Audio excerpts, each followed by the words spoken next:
Okay, a couple tips on growing your list. So this is really important because you just need to have a larger warm market. So when I first started, I had about 400 friends on my friends list. My husband's in federal law enforcement, so I was super secret squirrel and pretty exclusive about the people I accepted into my friends list. But I realized I wanted to have success.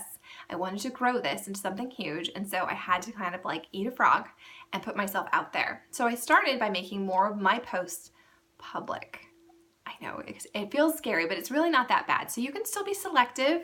At this point, probably like 98% of my posts are always public. And I make them public so that as my friends like and comment on them, it's going to pop up into their friends' news feeds, and it's going to maybe create some conversations with those friends, or maybe some mutual friends that I forgot about will find me. So super easy to do that.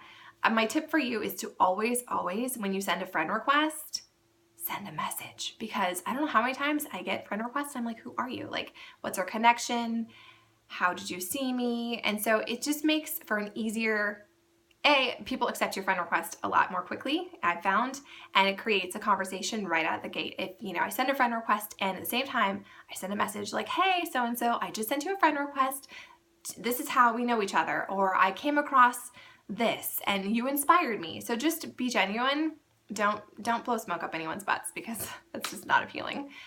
But yeah, so that's a huge thing. In the very beginning, I was in a lot of groups. Like there was a Finding Joy group, and I actually found a couple of my first coaches in those groups by just starting conversations.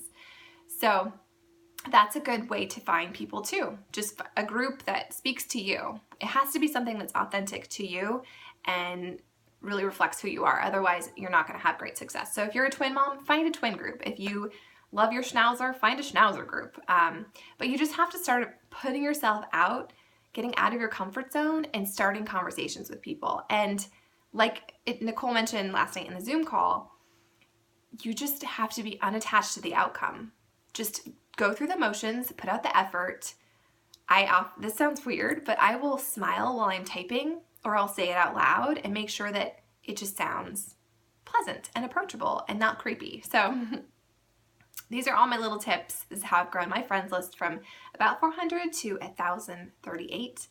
And I'm still finding people. There's so many people we know. It's really cool how that happens. And always ask your people for referrals. Like if you get a no, or I'm not ready, or you have a challenger, ask them for a referral. Say, it's so easy. And more often than not, they might not have someone for you right then, but they're going to think of you later on. So that is the point.